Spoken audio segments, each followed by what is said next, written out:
Hey, welcome back, everybody. Rams Up Roundtable number 47. I got Ian and Paul back on board here. What's going on, Paul?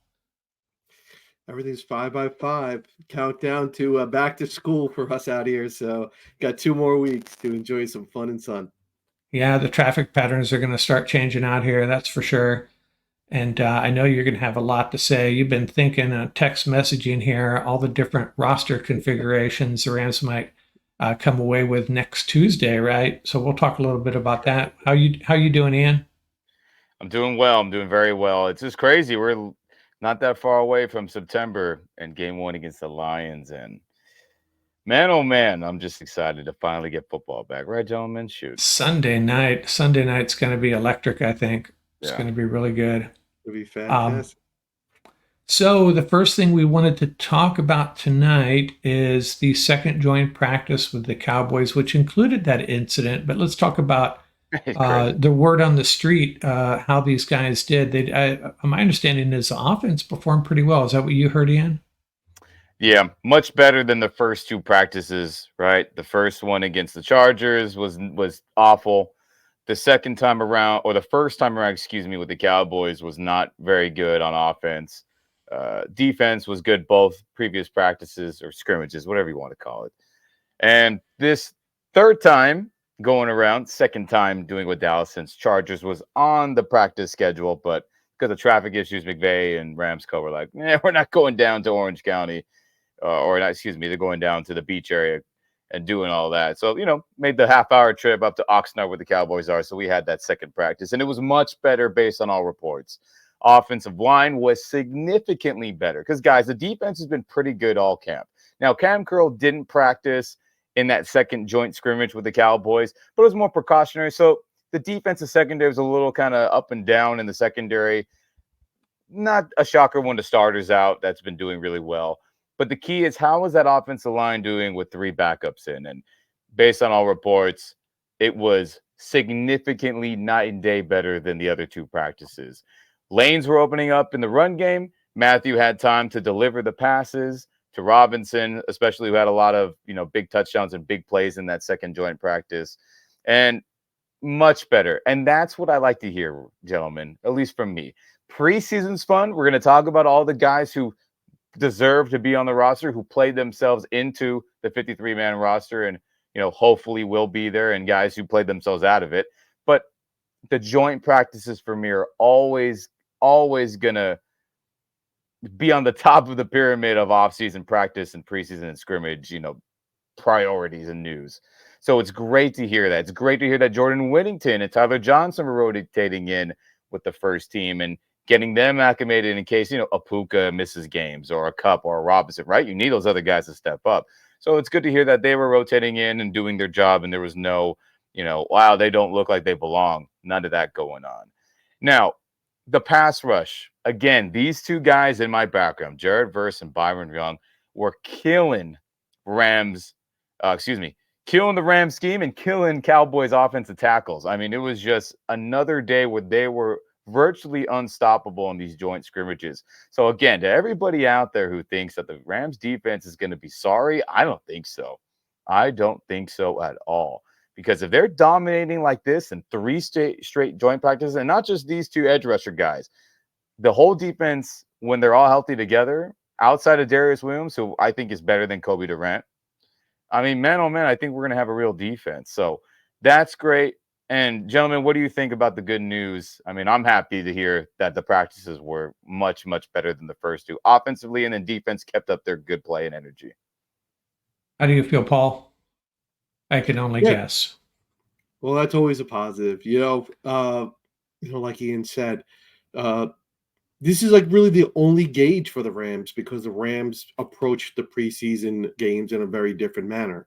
Yeah. So for the coaches and for the fans as well, this is really our only gauge. The It has been fairly consistent in terms of the outside linebackers playing very, very well, and everything I saw, all the video footage I saw, they were just like flying off the edge, and it got physical. We were talking about that between Tyler Guyton, but that's football. For me, I've been really trying to monitor more of the injuries, and walking away healthy is a big deal. McVay said that, and there are a lot of Ram players coming back healthier than 2 weeks ago. So the team as a whole is definitely on the upswing. But yeah, everything coming out of the Cowboys practice was largely positive. So, Paul, I'm just going to guess that you have a pretty strong opinion. Maybe I'm wrong about this intern incident. How do you Uh, feel about that and how Ridiculous. that went down?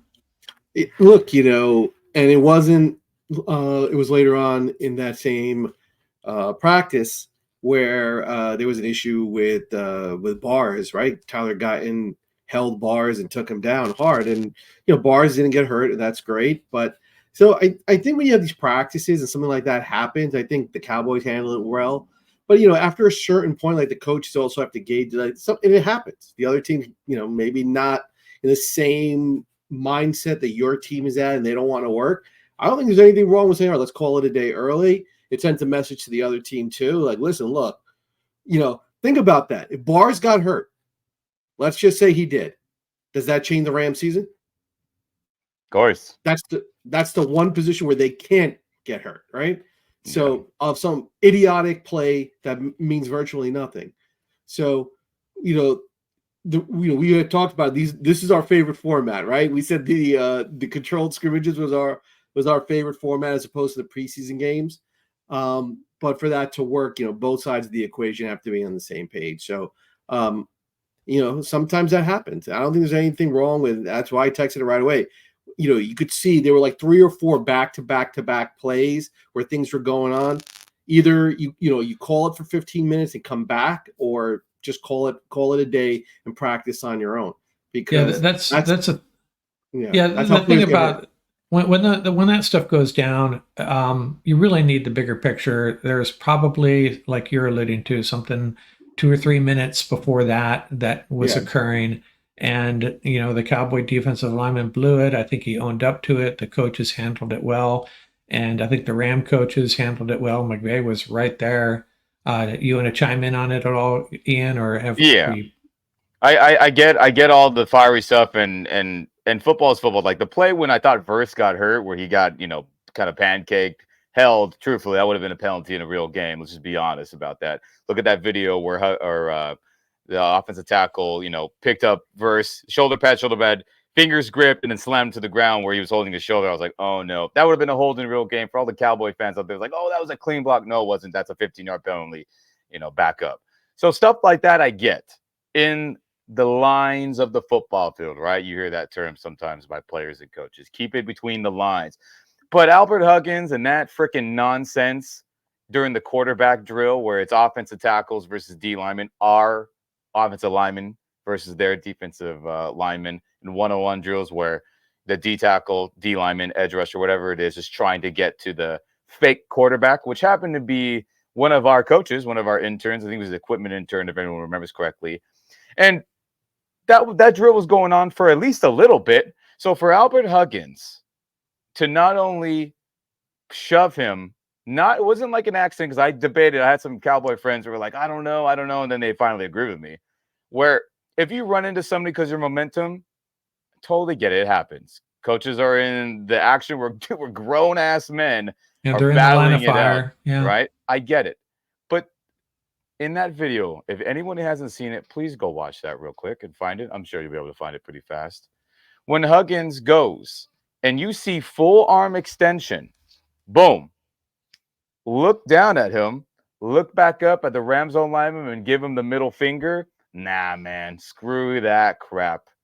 That's not keeping it in between the lines. That's not, I just lost my cool. Nah, man, that's premeditated. That was thought out. Even if it's thought out in the instant, get your hands off my damn coaches, Albert Huggins. Pathetic. That pissed me off, truthfully, to see that type of crap. Because look at, man, at the end of the day, I get it. Football is aggressive. It's intense. It's fiery. You're not thinking. Sometimes you black out and you're just reading, reacting. But to the point where you shove him, let's just say you did shove him by accident. And it was like, oh, no help up. No, oh, damn, I screwed up. Are you okay? Shove, look at the Rams O-line, middle finger, and then went to square up. That's a bunch of Oh, I didn't BS. catch that. Was that a middle finger? See, I didn't even Oh notice yeah, that. Yeah, bunch of BS. And I that does love change that it a little Sean bit. McVay. I love that Sean McVay saw that whole thing. If you listen to the clip, you can hear him. Hey, what the f is? And just going off. Rams coach shoved that Albert Huggins D tackle, and then he got escorted out of the practice, and he was done for the day. Now, look, I don't know about his football status and his journey. He is a journeyman D tackle. But it's no shock that the Cowboys made a trade for another D tackle that same day. So I assume his NFL career is in serious jeopardy. But in the flip side of it, I'm glad our people stood up for him. A brawl would have been okay with me. We don't want our Rams players fighting, but that's a worthy situation where a fight wouldn't be opposed on my end. But I'm glad that they stood up. I'm glad that guy's out of there. And that was a bunch of BS by typical Dallas Cowboys football player. Shocker. And So I'm on glad the it, on the The larger context of this and why Ram Nation, this conversation is important is this. So why are these practices so important to the Rams and other teams, right? As we saw, right, Mark, Ian, we had a couple of round tables ago. We talked about Rams have the most, right? I think the Cowboys were a second, are they not? I think they're number 2 or on that same list, right? A number of practices. that sounds right. Right. So what is the whole purpose of these practices and why are they important? To minimize injuries, right? Get your work in and minimize injuries, right? Yeah. So that's why we're having this conversation. If the mindset going into this type of activity has to be, we're doing this for this reason. We're trying to minimize injuries. We want to get our works in and get our reps in, right? And we understand it. Football is controlled violence. That's all it is. Anybody who thinks differently, wrong sport, right? Yeah. It is controlled violence. That is the issue. That if going into that practice within the first 15 minutes, and this is at every level, you can ask anybody. It's within 15 minutes of a practice, if people came to work or not. It's that simple. Sure. If the mindset is not there, you've already negated the purpose of that activity, right? And if you look at what McVay did, right, as soon as he saw what happened, he called the whole team to the sideline. He spoke to them, right? Then everybody took a little bit of break, and then they went back out there. And so it was handled perfectly, the way it should be handled. The whole point of this is that in these practices, right, if you encounter a scenario where things are not meshing, and we're not saying it should have happened, so we're just, just sort of like bouncing ideas, right? That if as these number of practices are probably going to increase next year as well. They're probably going to go up, right? We're going to say it's probably increased by 1 or 2 right across the board. So, you have to be cognizant of that. We saw it, and it was no surprise that within, 15 or 20 minutes, Bars almost got hurt, right? On just a needless play. And I watched that whole sequence of plays before that, right? Three or 4 plays before that, Guy did a great job. Blocked Bars, got him on the ground, and he's flexing over him. I'm like, so this happens 3 plays later. You cannot tell me that's not connected. This is the type of stupidity in the NFL that players have to be cognizant of. We're talking, Higbee's on the PUP list because of a stupid play, a dirty play. They should not have happened. And players have to understand. You got to be able to, we understand it's controlled violence, but you have to be able to sort of keep it in the holster, understand how to execute what you need to do, but at the same time, you have to be able to draw that line too. There's just some things that are just silly and nonsensical, and you can just see it. On the brighter side, the lighter side, if that intern goes on to be a shoe salesman, Right. he's going to have a great memory. Yeah. But Sure. hey, so let's talk about that Rams Chargers game. Unfortunately, not really unfortunately, but it's a good problem to have. I thought 2 of the standouts were both inside linebackers, Hummel and Spates again, and Neal. And it's a good problem to have. But we've been talking about offline about the different roster decisions the Rams are going to have to make. And inside linebacker, man, what do you do? What would you do, Ian? Yeah, I mean, it's a good question. And truthfully, the entire defense has been pretty dang good through these 2 games. That on film, I don't see a lot of just like the first game against Dallas, I don't see a lot of confusion going on. Guys know what their responsibility is. Is there a moment where they're kind of like, uh-oh? Of course, because you're just keeping your head on a swivel and you're just hoping everybody's in sync. But you're not seeing a ton of that. You're seeing players be on the same page, play fast, play angry, controlled violence, right, Paul? Right? Laying the boom, but not being dirty about it. And it's good. So at inside linebacker, no different than the entire defense. And look, Omar Speights deserves a roster spot. There's just no doubt about it. It's 2 games in a row now where he's played pretty good. But this game, he even took it up another notch. Play recognition, speed to the ball, recognizing coverages and what his responsibility is on a fly, aggressive. Everything you want out of an inside linebacker, you saw in the second game. And gosh, I know we have, Roseboom and Ernest as the starters, but if Ernest can't go, let's just say he has another knee flare-up, which is highly likely. Let's just be real about it. I wouldn't feel so bad having Omar in. Let's say Roseboom has something going on. I wouldn't feel so bad having Omar Speights in there based off what I've saw. Now, again, it is against backups, but like I always say, how are you doing? Are you standing out in a good way or are you standing out in a bad way? In that inside linebacker position, Omar Speights is standing out in a fantastic way through his 2 chances as an undrafted player. And he's made some special teams plays too. Oh, that too. He had an opening kick. Yeah. He had a really good tackle out in space, right? Yeah. And hey, all you can ask for is stand out. You deserve a spot. Man, he's standing out so far. I mean, shoot. I mean, real quick, Paul, Mark, you might know this. Just speaking of Omar, did he have a hip injury or was it a lower leg injury that was kind of troubling during the draft process? I remember we talked about it a while back. I don't remember exactly, but isn't that possibly the reason why he went undrafted instead of maybe being drafted at all? Was there some hip or lower leg injury I'm just not remembering, or am I making that up in my own brain? I don't recall that. I'll have to lean on our draft guru, Paul. Yeah. Do you recall that?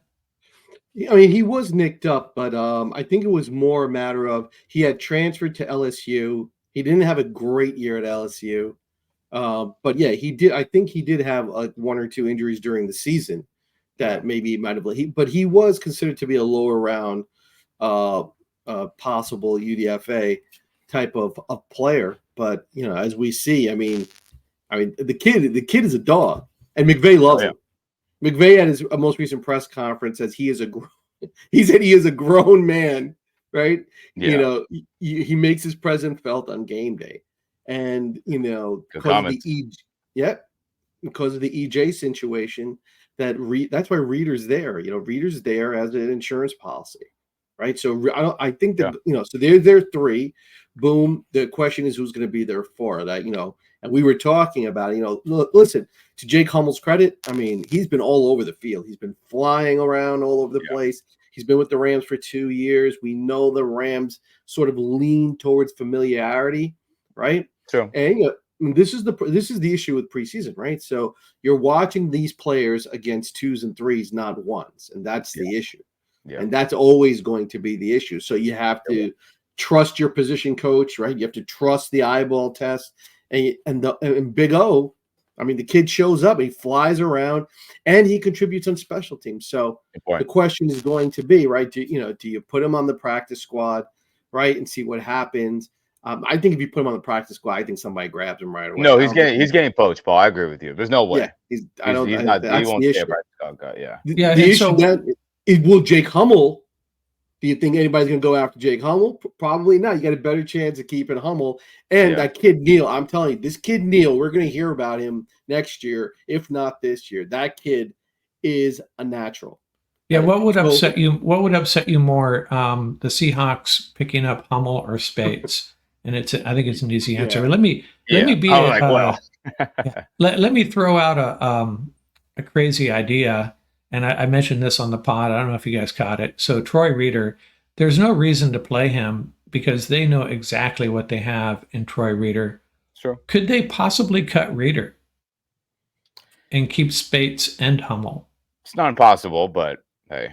I mean, if you're not playing in preseason action, then you kind of have a roster spot secure. Let's just be real. That's how we roll. Other teams do it differently, but if you are not playing and you're in street clothes for multiple games in a row of preseason action, either you're injured or you're making the team. And to my knowledge, there is no Troy Reader injury. I mean, I love Troy Reader for a few reasons, but I don't know. He just doesn't excite me as a if he's coming in off Troy the Reader bench. gets no love, Ram Nation. Look at this. Oh, Troy Reader gets no I'm love. I'm just being real here. It is true though. Yeah, Is there a big He's a Super Bowl caliber linebacker, right? Inside yeah linebacker. I know. I say that Familiarity, and that's exactly right. So familiarity, number one. Number two, he has been able to get it done in the past, Yep. right? So put those two things together. And here's the other thing, number three. So EJ goes out. If there has been one thing in the preseason that has stood out, teams have been able to run the ball up the middle against the Rams. Think about that. Everybody's seeing that. Everybody's watching that, right? They know that, right? And everybody knows Bobby Brown is a big question mark in the middle. So the Achilles heel of the Rams is going to be right up the middle. And who would have thought that we would ever be having this conversation about inside linebackers and Rams in the same breath, right? Having too many inside linebackers. I know. Reader is the more of the three. If you want to talk about run stopper, Troy Reader would fit that mold a little bit more than the other two. Sure. Although Omar Speights, no question, is a physical player, right? I would definitely not call him the classic thumper run stopper type. No. Right? I bet you go ahead. I was just going to say, having said that, in that equation, which is why I think Troy Reader is going to stick around. Yeah, not that it matters, but I have a feeling if you were to poll Ram fans, which one to get rid of, I have a feeling it might be Reader, and I know that doesn't count for much. But do you disagree? Do you think I think the Ram fans would definitely want Speights? I mean, if they've been paying a little bit of attention, and maybe fans that don't have the football knowledge you two do. And I think Hummel has a little bit more excitement about Hummel as opposed to Reader. Well, also, but think about this way too: is kickoff coverage and ST units this year are going to be more important than last year, right? So what they did last year, I don't think they can get away with this year for that reason. Yeah. Speights has shown he will play on special teams and he will make play on special teams. Yeah. That might tip it in his favor. The other thing, Hummel's the kind of guy that's always going to be around. I don't think, he's not the type of player that I think, not that he's not a quality player. I think people do not realize, if you watch Jake Hummel play in pass coverage, Jake Hummel knows how to play in the NFL when it comes to pass coverage. No question about it, right? The other aspects of his game are marginal, right? So I don't know if Jake Hummel being removed from the 53 means he's necessarily being removed from the organization at large. That's my whole point. Whereas if you went in the other direction, Omar Speights, he's gone. So NFL personnel evaluators, they already know him. Yeah, he's gone. So Paul, who else stood out in the Chargers game for you? I love the Rams corners. I thought the corners played really, really well. Those young corners look like they belong. We've been talking about it. I think McCullough has carved out a spot as the backup star. I think he's big. He's physical. He knows how to make plays, right? There was a reason he was playing safety. I think a lot of people are surprised how big he is in terms of his stature and his size. So he's a big defensive back. So he brings a lot of versatility to that whole room. I also think, although he's been quiet, I think Wallace has played well. And Xavier Woods, to me, has really stood out. That blitz, that pick, that tip pass, it was Xavier Woods coming off the edge. So the Rams have a lot of these young corners that look like they have bought into it. Make plays. Aubrey Pleasant's yelling it from the sideline, right? They want them to make plays. And from what I overheard, apparently now they're going to do the whole turnover chain. If you get a turnover, if you get a pick. Are they really? Right? I know that's been kind of like joked like by people on TV and whatnot. And I hope they were joking. I hope they were joking about that. Yeah. I don't know. Who knows, dude? Paul, I think you meant Charles Woods. But that's fine. Oh, right. Charles Woods. Xavier Woods is a different player I was thinking about. And we could talk about Xavier Smith too. Ian, you got anybody that stood out for you in the game? Yeah.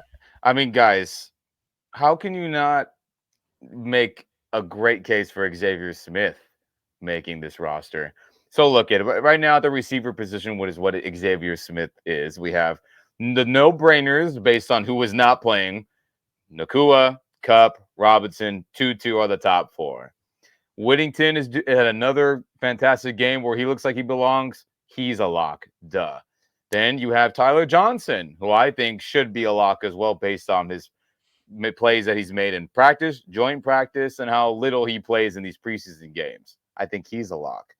Now, the Rams run 11 personnel, 3 wide receivers out of the most out of any team in the entire NFL by a wide margin, by like 10% more than the next team. So based off that, people getting hurt, it happens. It's happened to us many a time since McVay's been the coach. I think you got to carry 7, at least to just cover your grounds. And that 7 spot, to me, belongs to Xavier Smith. Not only is he fast, he has 4.4 level speed, but guys, the return ability now with the new kickoff, obviously punt, we need somebody to return punts other than Cooper Kupp, fair catching it all the time. So we have somebody reliable with hands. That's always been annoying to see for his safety. And then just because it's a dead play, right? Not only is Xavier Smith wearing 19, it kind of reminds me of a Brandon Powell type of guy, right? Smaller in stature, fast, quick once he gets the ball in his hands.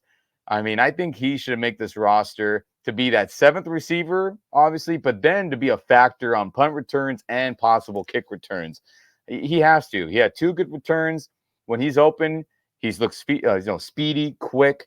I think he has to make this roster too, right, gentlemen? Am I wrong for thinking that? Yeah, I agree with you. It comes down to that numbers game. Like, Paul was throwing out those numbers, 2 or 3 quarterbacks, 2 quarterbacks, 5 edge rushers, 9 offensive linemen. I'm not saying these are the numbers, but these are the numbers that we have to think about. I know. Defensive line is at 6 or 7. Yeah. But yeah, so there's going to be one position group that gets dinged a little bit if we carry 7 wide receivers. But you're right, Xavier Smith. And I don't usually do this. I'm the last one of us to throw shade on players, but Tutu Atwell, I don't think it would be a big loss to this offense if we were find a way to move him along somewhere.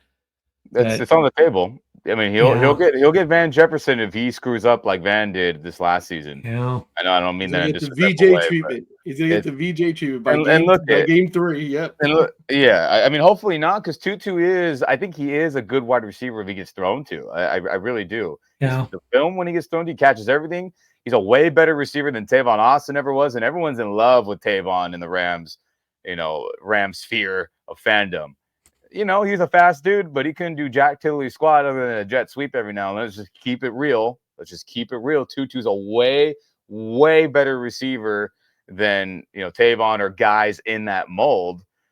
So he has value on this team. I'll fight tooth and nail on that. Now, again, if he blows it in the games in that first one of the season, drops passes, whatever negatively impacts his team, he will be gone. There's no doubt about it. But based on him not playing, he's going to make this team. But I think we got to keep 7 just based on the history of Nakua in college. He's got a banged up knee now. That's true. Cup's professional history of injuries. Obviously, D-Rob's been pretty healthy, but, we got to have as many receivers as possible because in the Rams history, Nakua's college history, a lot of injuries between the top 2 dogs, Cup and Nakua. And so I think the more guys you have there, the better. And the return ability from Xavier is incredibly valuable for a team whose special teams was one of the worst in league history the last 25 years last season. So he deserves a spot. I think we got to keep 7. Yeah, Paul's predicting a Jimmy G to Tutu Atwell touchdown to win the Super Bowl. I think. Are you on record for that, Paul? I thought you were. Definitely not. So, hey, let's talk about injuries. I didn't even know. I noted in my post-game pod that Jerry Jacobs didn't play, did not have a reason. I think there were 3 guys that you thought might have played that didn't. Dresser Wynn, Jerry Jacobs, and there was someone else. So he's been released. Is that the case, Ian? Yeah, cornerback Jerry Jacobs. Everyone was like, oh, what great familiarity with Aubrey Pleasant from the Aubrey Pleasant, who, by the way, shout out to his first win. That was really fun, and everybody enjoyed that. So, everyone thought that Jacobs signing would be like, hey, it's a great pairing back with Coach Pleasant in the DB room, and it'll fit seamlessly. Hey, he's got a lot of starts in his time with Detroit. Was it perfect? No, but, his last best season was his past season as a pro. But he didn't do Jack Tilley's squat, whether Is because of play, because of injury, whether he was just injured. And when you sign somebody that quick, when another corner injured himself, it's like, hey guys, we're just short on bodies. We can't keep you around. So there was an injury settlement with his release, and that's unfortunate for him because he probably would have made this team and got some decent cash for his personal life for being on this team. So I expect another corner signing to happen within the next 2 weeks, whether it's immediately this week, whether it's next week when roster cuts are made, which was probably going to be the case. It's unfortunate because I know a lot of the fans were like, all right, cool. Like, we feel good about that depth, but the NFL is not for long. And if things don't go your way, you will be out of here pretty fast, unfortunately. Well, fortunately, this is a group, these defensive backs, cornerbacks that Paul really likes. A lot of young guys, though, right? Yeah. And do we have an update on, does anyone have an update on Darius Williams? Well, if I had to go out on a limb, I'm going to say Darius Williams is on his way back. Because if they're cutting Jerry Jacobs loose, Darius Williams is on his way back. You got week one right around the corner, right? So they're not going to roll the dice like that unless they have a pretty good feel for that. I agree. I also think they're going to bring somebody else on. I think they're going to bring another corner on. Yeah. I think if you take a look at the Ram cornerback situation, it's not as bleak once Darius Williams gets back. It's actually fairly positive, right? Jolly has played well. Jolly has been rock solid out there. You watch him, like you really scrutinize his play, man. He's playing, he's got his head in the game, good leverage, right? He's not giving up big plays. So he's playing confident.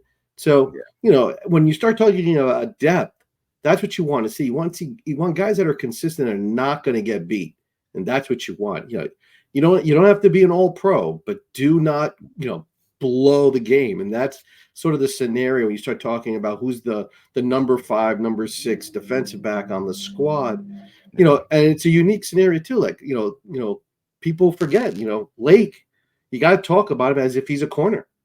He's playing the star. It's a unique scenario. And what really adds to the mix is the safety scenario. The Rams are deep at safety. So much so, right? That really, so Mark, we were playing around with the numbers. Normally you could say, all right, we'll carry one fewer. Can you really say that now? No, you really can't. Kitchens is going to be there. There's just no way around it. The kid's going to be there. The question now is going to be, Rush East, right? What's going to happen with the East? Yeah. Jason Taylor, limited play, but the kid looks good, and the kid's been on the roster before. So you have these scenarios coming up. The bottom line is the players, if they did not stand out, then they automatically go. If they're at 1A versus 1B, they go to 1B. It's that simple. That's really that's just the way it is. You just Ian, what's the word on the street about Jonah Jackson? I heard that he was warming up this morning. Individual drills. So, I mean, that bruised shoulder, that, bruised bone, shoulder blade is healing solid. That's great news because, man, oh, man, that dude is injury prone. And that was the hazard with signing him. And look, it was better back then than it is this week going forward for him to injure that. And, we'll just hold our breath the whole season with him. That's just the reality of his, his unfortunate history of playing time and injuries in the NFL. So great news. He is needed for us to have any chance of competing for a Super Bowl. No doubt about it. Great to hear that he's progressing.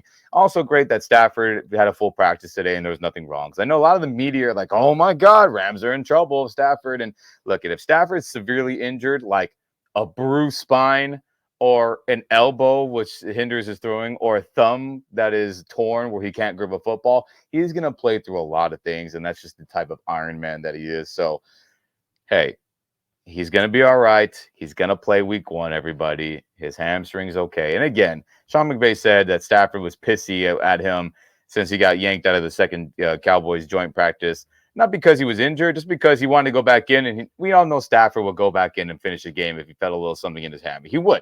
And he would still have that superstar arm to throw any laser beam on the field. It would be no issue. So at this point in the offseason, preseason leading up to game 1, I get the coaching staff being hesitant and holding players out. So great to hear that he's fine. Great to hear that Jonah Jackson's progressing. Great to hear that Darius Williams is progressing. And then so are the other guys that we all are hoping are positive report came back on Alaric Jackson too, that he's making progress.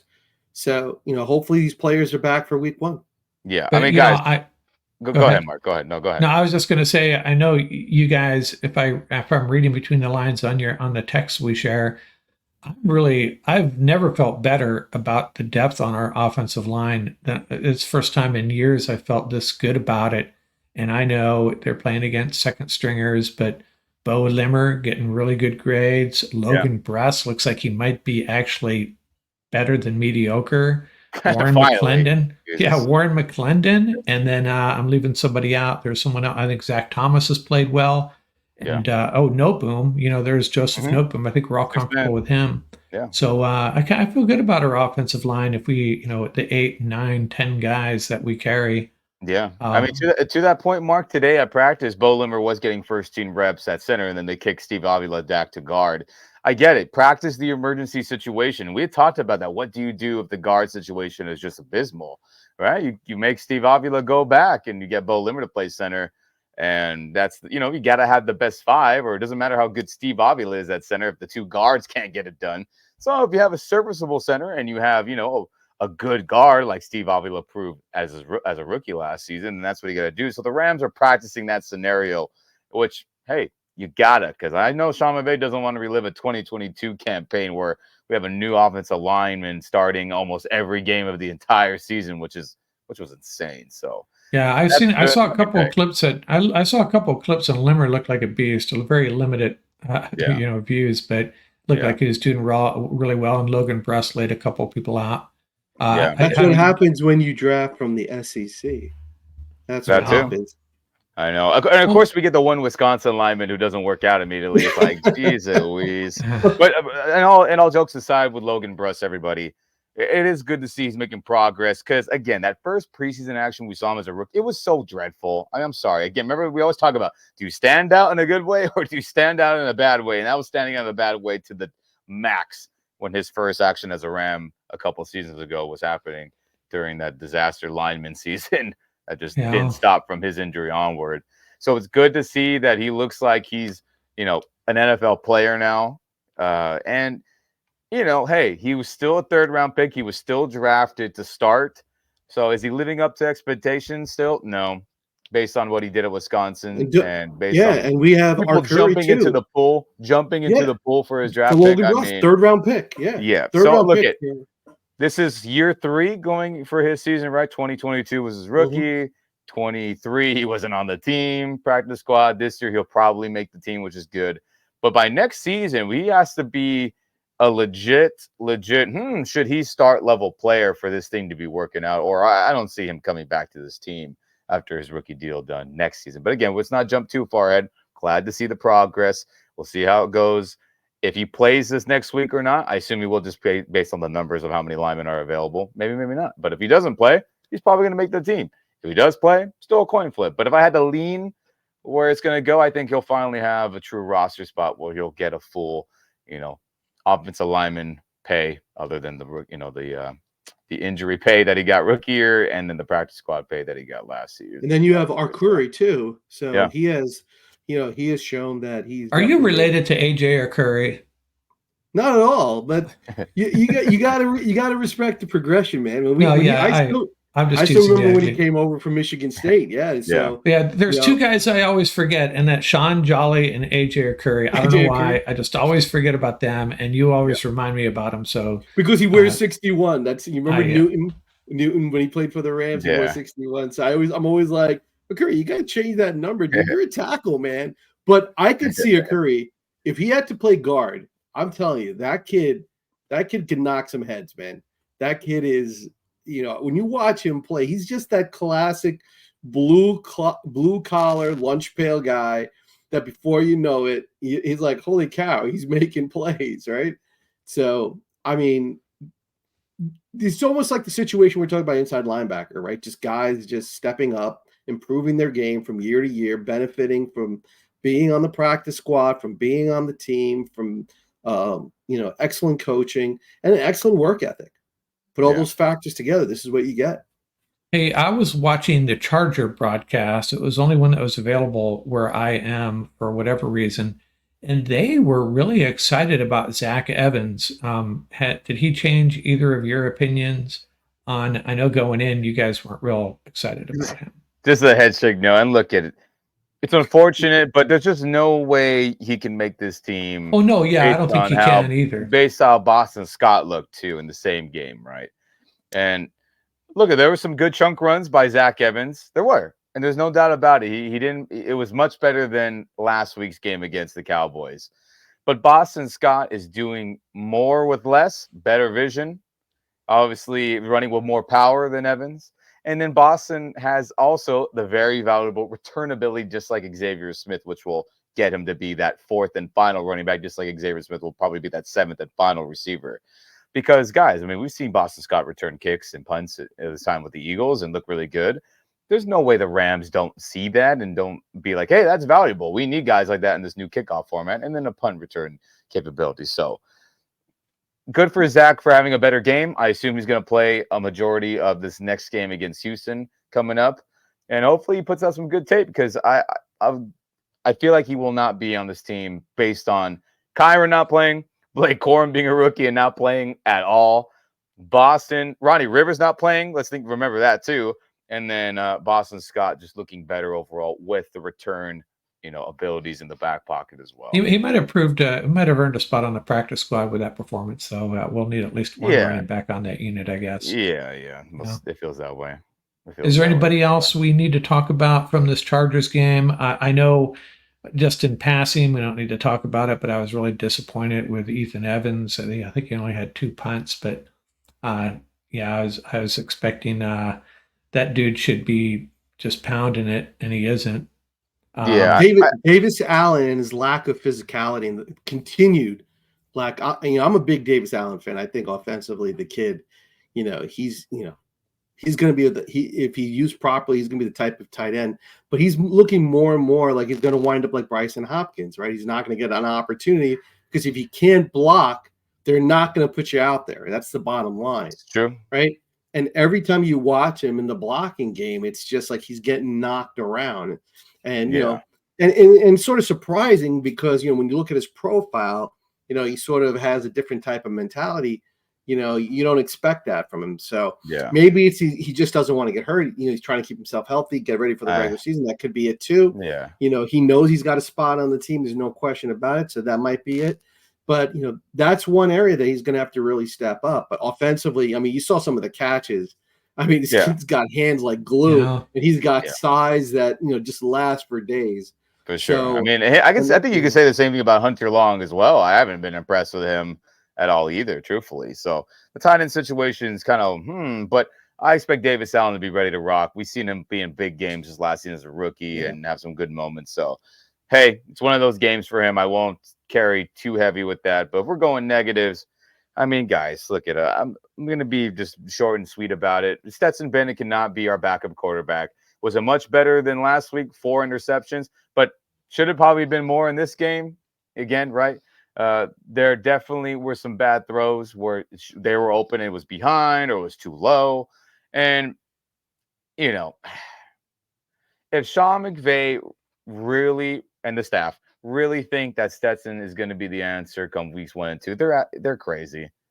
And I don't have the brain Sean McVay does about NFL football or offense and all that. But I think if we can all see it, and I think if the average football, viewer can see like, this guy, he can't be the backup quarterback to a Super Bowl contending team or a Super Bowl hopeful team, however you want to spin that. There's just no way. And again, if Stetson Bennett lights it up this upcoming week against Houston, then maybe things get better and that maybe sways, the weight in his favor to make the team and be the backup weeks 1 and 2 with Garoppolo suspended. But the film don't lie. Missed throws, bad interception, should have been more. I like the deep throw to the lap. That was cool. You see that was the arm strength we were looking for, right? Yeah. That that's one thing that was really, really shocking from the beginning of the preseason, right? We had commented back and forth on him, like, wait a minute, like he's not even stepping into his throws. And to see that throw, if you watch that throw, that is a great throw. Yeah, it was 55 yards on the money. I mean, and it was cutting through the air like a guided missile, right? Yeah. So that's the arm strength that we're looking for, and him, not just being able to sort of throw these these darts, but you got to be able to throw those intermediate passes with touch. You got to be able to throw those timing passes in those windows. And he's shown he can do that at the collegiate level. He's shown he can do it on the move.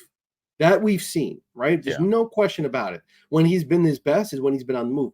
But that one throw shows he's got the potential to be a good pocket passer. So Stafford, I think it's interesting. Stafford, many, because I'm older, when the dinosaurs roamed the earth, right? So I remember when Stafford got drafted. I remember when Stafford was at Georgia, right? He was a very athletic quarterback, right? And the question was, could he be a great pocket passer? Same thing with this kid coming out Beck, right? They're saying this. All these Georgia quarterbacks, they always say that about them. So that's the things. Right now, you're at 100% spot on.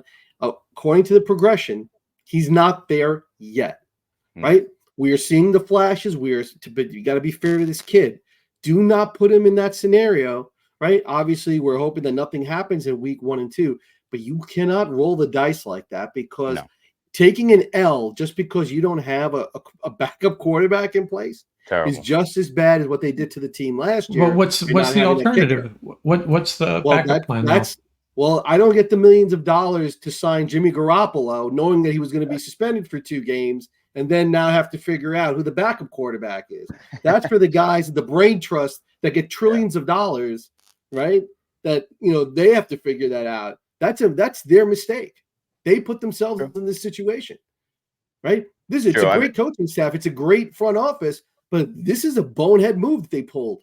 Yeah, and we said it the minute within 48 hours of Garoppolo being signed. We said the karma is going to come back. We said that. You can watch the tape of the roundtable. That it came from all of us. The karma is going to come back, and here it is, week 1. Here it is. Hopefully, nothing's going to come of it. Hopefully, everything will be fine. They'll pick up a quarterback for 2 weeks and whatever, right? That's a smart play, right? So and you'll roll with it. But you can't put this kid in that situation. He's going to get the team, and the team. It's not fair to the team either. Can we pay Ryan Tannehill by the hour?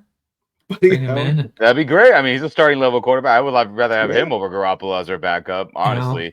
So, I mean, to your point, what is the solution, Mark? I mean, whatever after roster cuts, that's the only way to do it. That's the only way because Stetson needs valuable time just playing football, and that seems practice squad to me all the way, where he can play against superior defenses, obviously the ones, and then just get a feel for that and what it takes to, just play better football at the quarterback position, what is needed for him and where he's at. Again, we see the arm, we see all that stuff. No different than every other preseason game he's played in. But guys, to have, 6 turnovers in 2 preseason games, if we're counting that fumble where he scrambled and that ball came out like butter off a knife, easy pop out. That, and if we're counting even his last football appearances from last preseason, there's just no way he can be our backup. And Coach McVay and everybody, if you make him our backup, I think you guys are crazy. It's just straight up. Yeah, and I hate to rewrite history or to hindsight's 2020, but Aidan O'Connell was there on the draft board. Much better. At least we don't have to worry about the turnovers. Take care of the football and then make some throws when they're there. That's all we're asking for. Purdue always has every now and then a quarterback that can play, and it seems like I know he didn't win the job over Minshew, which Minshew's way more talented. Shocker. I saw him play at some point last year. And did the Rams play the Raiders in the preseason? Perhaps I saw him play somewhere, and I was like, this guy, he looks NFL ready. Yeah, he looks NFL ready. Quarterbacks available by next week. They'll be. So I mean, look, there's Bailey Zappi. He's probably not going to be. I'd rather have Zappi. We've seen him quarterback teams to victory, right? I mean, I assume he's probably going to get axed out in New England. I could be wrong, but it feels that way. There's guys out there I just can't think of right now. I'd rather have a lot of those dudes that won't be on rosters for whatever reason. Hey, over Colt McCoy for 2 games. He just retired. I always liked him. He did some damage to the Rams, if I remember correctly, coming off the bench for somebody. Was it the Cowboys? Well, I forget who it was. Yeah, it's time of the Cardinals where that's who it was. Yeah, in that 2022 disaster year, they came in and they kicked our ass. That was a bad game. We just didn't play well. I remember that. But I mean, hey, we'll see what happens. And I mean, shoot, dude, it's just, I'm sorry, everybody, for all the Stetson fans out there. I get it. He had a lot of good stuff at Georgia. And can we just stop all that dumb talk about, oh, the heir to Stafford? It's done. It's been done for a year plus now. It's never going to happen. And if it does, we live in a crazy timeline of football, Rams football. And I wish him well to get better as a football player, but I'm unimpressed in 2 weeks of game action. It just can't happen. Hey, we'll close this out with some roster talk. Position groups maybe we haven't talked about yet. I think we touched on most of them actually. But Yeah. before we get to that, Tom Brady and Colin Cowherd. And Colin Cowherd, as every time I've heard him talk about the Rams, he talks about them in a very he loves the Rams. I think he has always loved the Rams and Sean McVay. Good. But it was there's a lot to love. Yeah, and it was cool to see Tom Brady, who was at the Rams Chargers game, by the way. I think I saw him on the sideline, right? With it hanging. He was talking to Whit. Right, yeah. Right. And you guys probably heard it on the Stephen A. Smith show, was it? He said the biggest threats to the Chiefs as far as the next Super Bowl champion would be, the 49ers and the Packers. And then almost as an afterthought, and don't overlook those Los Angeles Rams. They're going to be pretty darn good. That was kind of cool from it's good. Here. Yeah. I mean, guys, real quick, I'll be short and sweet about this. If you have two eyes and you see how the team is built and how it plays, and then shout out to JB Long, the voice of the Rams, who does all the cool snippets of clips that you hear on the internet, the radio broadcast, obviously. But he had a very good kind of pie chart of NFL team success. It's called the CQI. Do you have a good head coach? That is the C. Do you have a good quarterback? That is the Q. And I, do you get lucky with injury? Meaning a lot of players don't get hurt. You're important players. Do the Rams have a good coach? Yes. Do you have a legit quarterback? Yes. Now we're just banking on injury being on our side, meaning not that many injuries screwing up our season. If all those things happen, this team is Super Bowl caliber, or will be in contention to have a good playoff run if all those things come together. Yes, coaching, and there could be games that happen, a lot of all the football nonsense and all the stuff that goes on and all that, luck, bad luck. Okay, that's different. But the CQI is there for us at the moment. And if those things happen, I'm glad Colin Cowherd, sees that. And I'm glad Tom Brady sees that as well, because unless you're a Rams hater and you're like, Rams aren't going to be in that bubble. I mean, why can't we be? Should have probably been the NFC Championship game last season if we beat Detroit, right? Packers, is Jordan Love going to play, first half of the 2023 season, Jordan Love, or is he going to be, all pro level second half? Who knows? So I think we have a shot just as much as Niners and, anyone else you consider in the NFC. And again, thanks, Mr. Cowherd. Thanks, Mr. Brady. I'm glad you have two eyes and a brain. Yeah. Hey, and I almost forgot to mention, backtracking here a little bit, Rams Chargers game. I think you mentioned it in passing, Ian, but that game ball situation with McVay and Pleasant, if you haven't seen that, that was pretty special. Aubrey Pleasant giving this little speech and no game balls, folks. And then here comes McVay. That was pretty sweet. If you haven't seen it, I think it's surely available on the Rams website. Yeah. Hey, and shout out to Coach AB, because that was probably one of the best press conferences that I've seen in a really, really, really long time. Really nicely done. Came across very cerebral, very professional. The humility, just the genuine nature of his presentation, I thought was really, really impressive. And, listen, he has worked all facets of the game, right? And that's McVay's point when he was talking about Coach AB. He said, this guy, he's worked every part of the game at this point. What is left for him to do, right? And that's really important, because we've been talking about succession planning.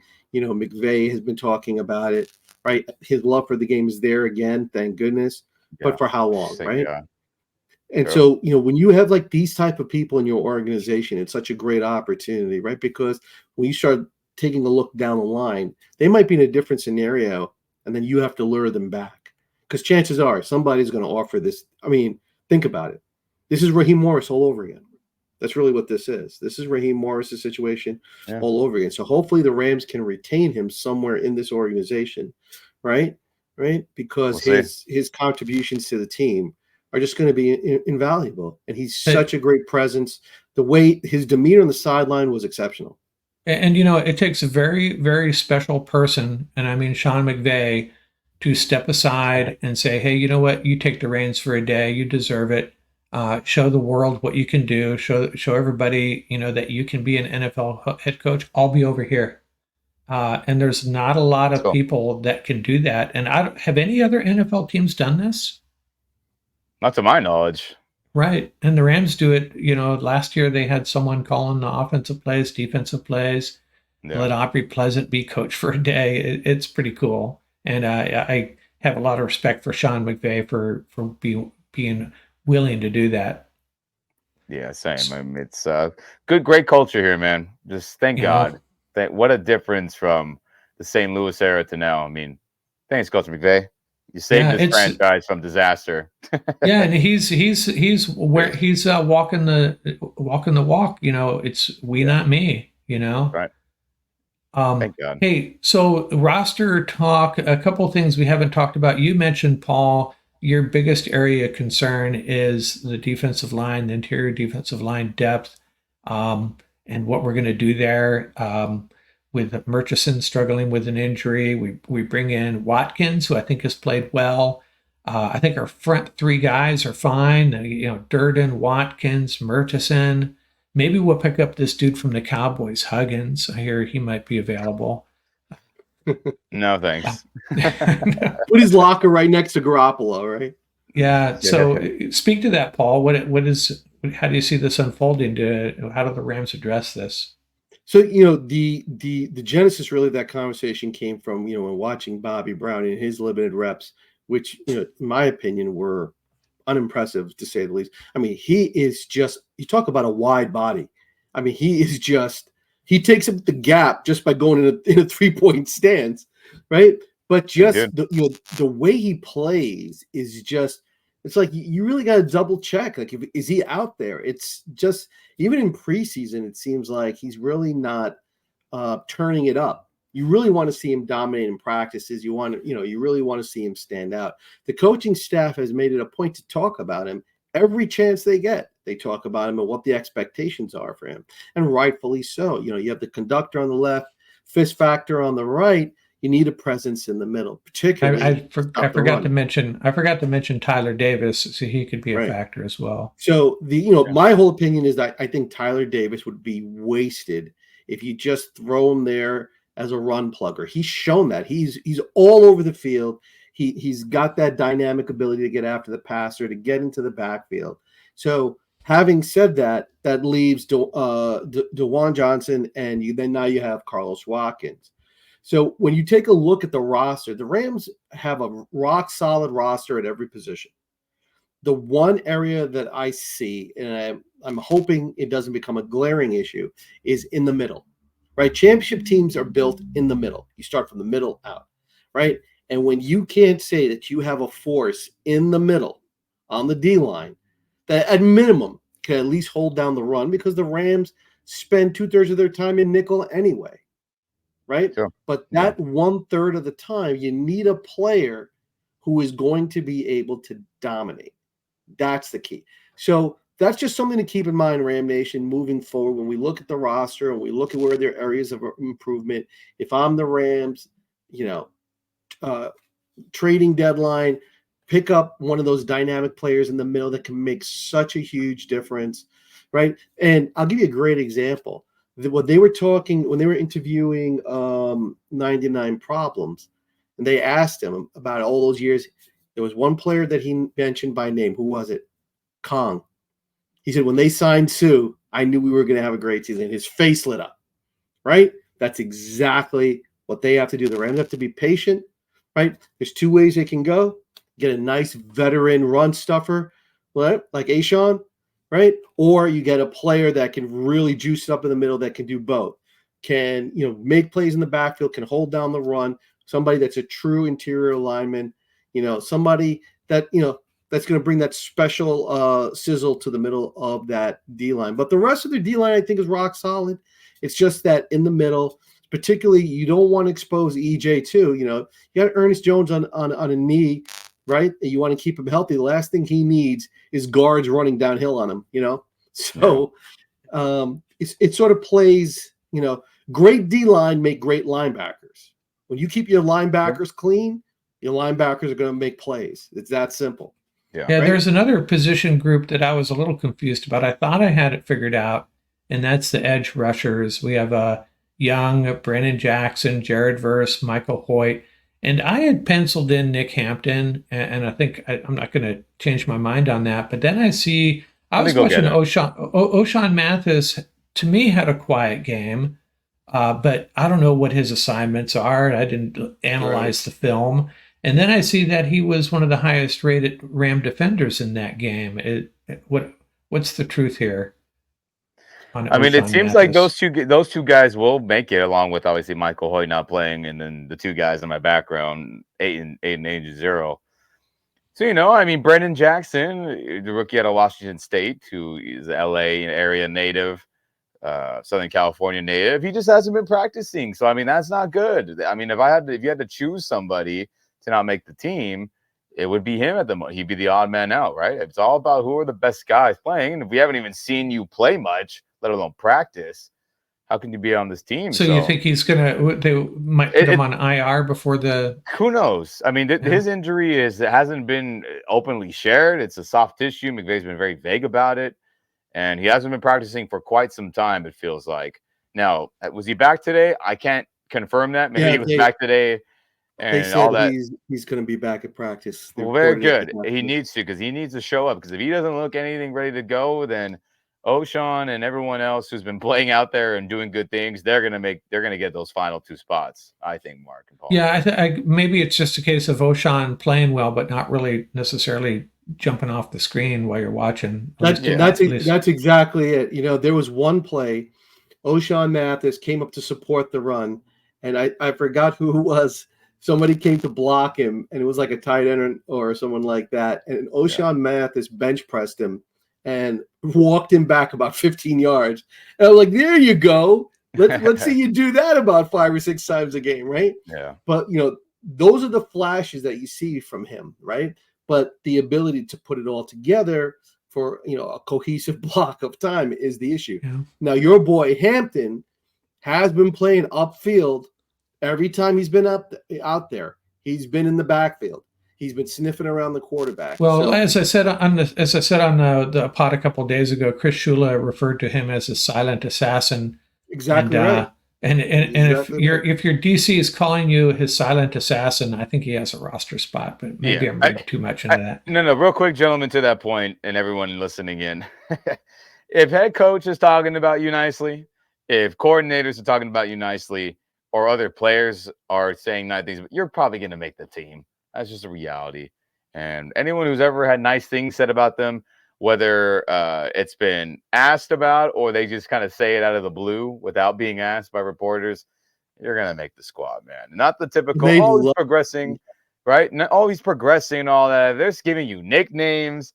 If they're saying great things without, about you, you're going to be on the team. So yeah, like you'll be on the team. But just doing the math, if O'Shawn Mathis and Nick Hampton are both on this 53-man roster, either Michael Hoyt isn't an outside linebacker or Brennan Jackson's going on IR. Yeah. Right? I mean, I would. If Brennan Jackson's healthy, he's making this team. He's got the size.